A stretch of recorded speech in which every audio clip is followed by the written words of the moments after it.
नमस्कार, मैं हूं पवन त्यागी। देश में आचार संहिता लगते ही चुनाव आयोग एक्शन मोड में आ गया है। कई राज्यों के मुख्य सचिव बदल डाले। वहीं बंगाल में बड़ा एक्शन करते हुए बंगाल में ममता बनर्जी का खासम खास जो डीजीपी है उसको हटा दिया गया है और इलेक्ट्रॉनिक विभाग से संबंधित करते हुए आदेश दे दिया कि चुनाव की किसी भी प्रक्रिया में ये जो डीजीपी हैं इनका कोई रोल नहीं रहेगा। आपको बता दें, पश्चिम बंगाल से ये खबरें अक्सर आती हैं कि ममता बनर्जी ने डीजीपी को खासम खास व्यक्ति को बना रखा है और ये जो खासम खास हैं, आपको बता दें राजीव कुमार कितने खास हैं, इससे आप आइडिया लगाइए कि चिट फंड घोटाले में सबूत मिटाने के जो इनके ऊपर आरोप लगे उस समय सीबीआई इनको पूछताछ के लिए बुला रही थी तो ममता बनर्जी धरने पर बैठ गई।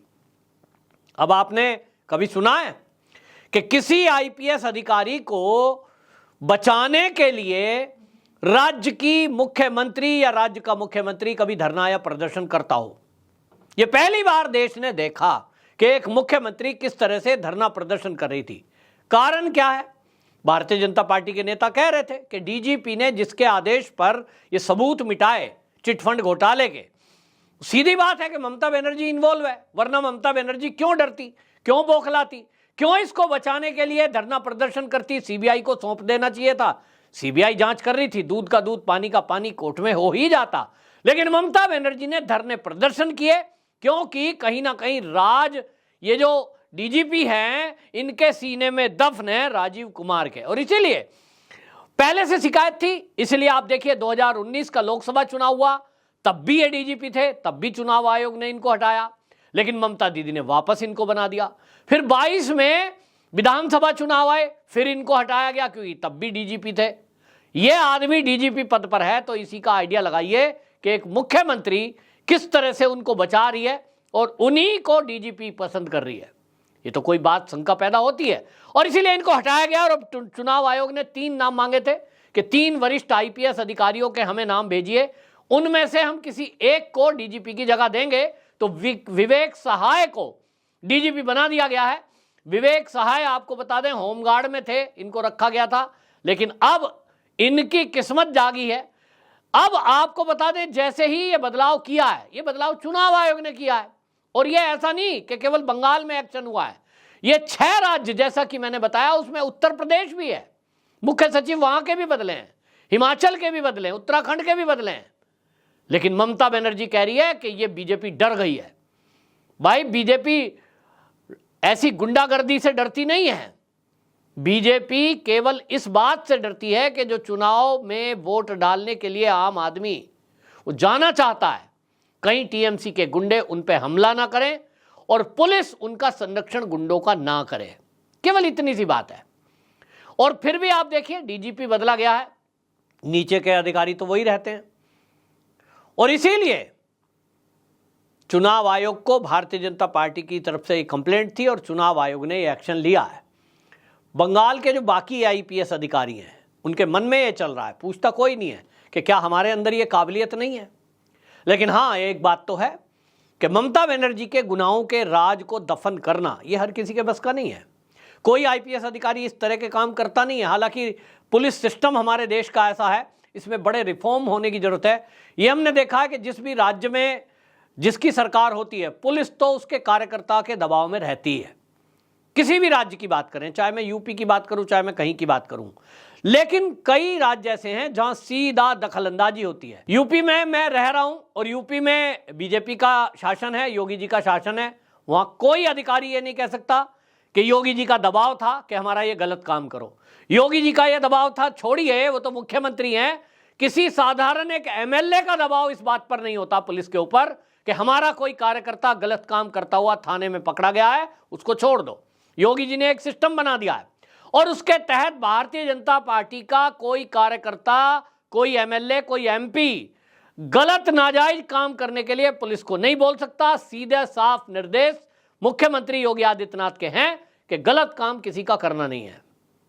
और यहां उल्टा है, ममता बनर्जी के शासन में अगर शाहजहां शेख के खिलाफ संदेश खाली की महिलाएं, वहां के लोग बलात्कार के शिकायत होकर थाने में पहुंच रहे थे, तो यहां उल्टा आदेश है कि जिसके ऊपर टीएमसी लिखा हुआ है, कोई टीएमसी का कार्यकर्ता है, टीएमसी में किसी ना किसी पद पर है, उसके खिलाफ कोई कार्रवाई ना की जाए। और इसलिए यह कार्रवाई बहुत जरूरी थी। अब इसमें ममता बनर्जी इसलिए भी बौखला गई, इस बार चुनाव आयोग ने 25,000 केंद्रीय सुरक्षा बलों की नियुक्ति करने का फैसला किया है। 7 चरणों में चुनाव है और पश्चिम बंगाल में जिस चरण में चुनाव होंगे पूरी फोर्स वहां तैनात रहेगी। बाकी पूरे प्रदेश में भी सीएपीएफ की बटालियन तैनात रहेंगी, जो मैंने आपको पहले भी वीडियो में बताया है कि वहां आप देख लीजिए कि 900 कंपनियों की तैनाती पूरे पश्चिम बंगाल में की जा रही है। पुलिस कोई अपनी मनमानी ना कर सके, टीएमसी के गुंडों को मनमानी करने की छूट ना दे सके, इसके लिए चुनाव आयोग ने पहले ही यह व्यवस्था कर ली है। और इस बार आज तक के बंगाल के इतिहास में सबसे ज्यादा फोर्स की तैनाती की जा रही है। अंतिम फेज जो 7वां फेज होगा, अति संवेदनशील जो क्षेत्र हैं उनमें वोट पड़ेंगी और तब तक बंगाल के अंदर 900 कंपनियां केंद्रीय सुरक्षा बल और सीएपीएफ की तैनात रहेंगी, ताकि चुनाव के बाद यदि बंगाल के किसी कोने में रिजल्ट आने के दिन या उसके कुछ दिन बाद तक हिंसा करे तो जैसा मैंने कहा पश्चिम बंगाल में तत्काल राष्ट्रपति शासन लगाया जा सके। यह फैसला राष्ट्रपति को लेना है और राज्यपाल के हाथ में सारी चीजें रहती हैं, चुनाव आयोग के हाथ में रहती है, तो कोई दोष भी नहीं दे पाएगा। यह आपको मैं बता दूं, अभी अगर राष्ट्रपति शासन लगता है ना, अब तो कुछ भी हो सकता है। चुनाव आयोग के हाथ में, कोई नहीं कह सकता कि ये सरकार का काम, मोदी का काम है। और यही होना है। पिछली बार चूक हो गई, वो केवल चूक नहीं हुई, वो केवल इसलिए छोड़ा गया था क्योंकि ममता बनर्जी जो सहानुभूति की वोट लेने में मास्टर है, नंदीग्राम में हमने देखा किस तरह से चोट की बात की गई। मैं उसको बहाना नहीं कह सकता क्योंकि डॉक्टरों की टीम ने कहा था पैर में प्लास्टर है, लेकिन वो अचानक से प्लास्टर ठीक हो जाता है। तो लोगों में किस तरह से व्हील चेयर पर ममता बनर्जी जाती हुई दिखी थी, उसके कारण सर्वे करने वाले लोग कह रहे थे कि महिलाओं का वोट ममता बनर्जी को सहानुभूति का वोट मिला। ममता बनर्जी को लगा इस बार फिर से एक और इस तरह की सहानुभूति बटोरी जा सकती है, तो इस बार माथे में चोट लगी हुई दिखाई गई। उसका भी रहस्य अभी तक बरकरार है कि वो चोट कैसे लगी, किसने धक्का दिया। कुल मिलाकर घबराई हुई ममता बनर्जी दिखाई दे रही है, ना कि भारतीय जनता पार्टी। भारतीय जनता पार्टी को अपने काम पर, यानी केंद्र सरकार के काम पर भरोसा है, मोदी जी के नाम पर भरोसा है।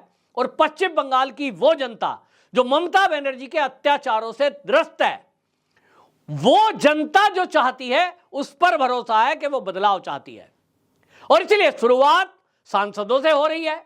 पश्चिम बंगाल की जनता जितने सांसद चुनकर भारतीय जनता पार्टी की सरकार को देंगे, यानी मोदी के जो सिपाही होंगे, उस सरकार में जितनी ज्यादा संख्या में वो रहेंगे उतना ही अच्छा रहेगा, भाजपा का हाथ मजबूत होगा। और जब ये राष्ट्रपति शासन यहां लगेगा तो केंद्र की सरकार चुनाव होने तक कुछ काम करेगी तो इन्हीं सांसदों के जरिए करेगी, जो ममता दीदी ने अभी तक खुलकर नहीं होने दिए थे।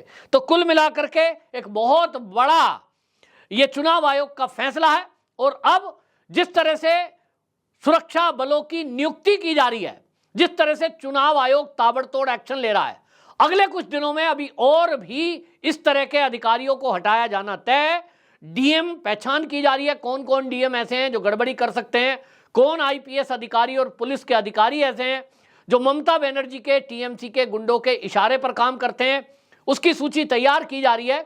जल्द ही अगली एक बड़ी सूची आप देखेंगे कि पश्चिम बंगाल में इस तरह के जो टीएमसी के गुंडों से मिलकर के जनता को डराने धमकाने का काम करते हैं। पिछले चुनाव में बूथ कैप्चरिंग की जहां से शिकायत ज्यादा आई थी, चुनाव आयोग उस एरिया के पुलिस अधिकारियों के खिलाफ भी कार्रवाई करने जा रहा है और उनको भी साइडलाइन किया जाएगा।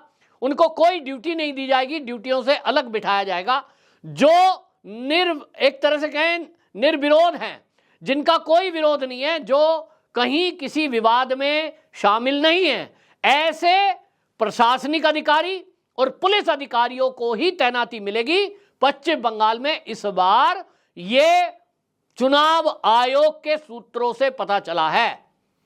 निश्चित रूप से बड़े पैमाने पर जैसे डीजीपी को हटाया गया है, ऐसे ही अन्य अधिकारियों को कोई तैनाती नहीं दी जाएगी, उनको साइड कर दिया जाएगा। यह तय हुआ है। यह मैं आपको बड़ी खबर बंगाल के बारे में बता रहा हूं। जो लोग कह रहे थे पश्चिम बंगाल में जब तक चुनाव फेयर नहीं हो सकते, जब तक वहां चुनाव आयोग इसके पहले राष्ट्रपति शासन नहीं लगा दे, राष्ट्रपति शासन लगा देंगे तो भी पुलिस तो व्यवस्था के लिए चाहिए, प्रशासनिक अधिकारी भी चाहिए। लेकिन अब चुनाव आयोग भी इस बात को समझ रहा है कि जो जनता कह रही है वो दिखाई दे रहा है कि जब सरकार के नुमाइंदे अपराध में लिप्त हैं, पुलिस लिप्त पाई जा रही है, तब वो क्या करे। और इसीलिए ये जो इस तरह के शिकायत आपके भी आसपास कोई बंगाल के अगर कोई वीडियो को देखने वाले लोग हैं तो वो अपनी शिकायत भारतीय जनता पार्टी के नेताओं तक पहुंचाएं, सुकांत मजूमदार तक पहुंचाएं, शुभेंदु अधिकारी तक पहुंचाएं, लोकेट चटर्जी तक इन जानकारियों को पहुंचाएं। आपके इर्द गिर्द अगर आपको लगता है कि कोई पुलिस अधिकारी ऐसा है जो आपको लगता है कि वो फेवर लेता था या ले सकता है। हालांकि भारतीय जनता पार्टी इस बात को नजर बनाए हुए है, कंप्लेंट चुनाव आयोग को जाएगी, चुनाव आयोग भी आंख बंद करके उस पर एक्शन नहीं लेता। अधिकारी बात को देखेंगे, कंप्लेंटों की सुनवाई होगी और उसके बाद ये बड़े पैमाने पर ट्रांसफर अभी और पश्चिम बंगाल में होना है, ऐसा सूत्रों के हवाले से पता लगा है। यानी ये तो समझ ही लीजिए कि पश्चिम बंगाल में ई बार दीदी का खेला ना हो बे। आपकी क्या राय है, कमेंट बॉक्स में जरूर बताएं। वंदे मातरम।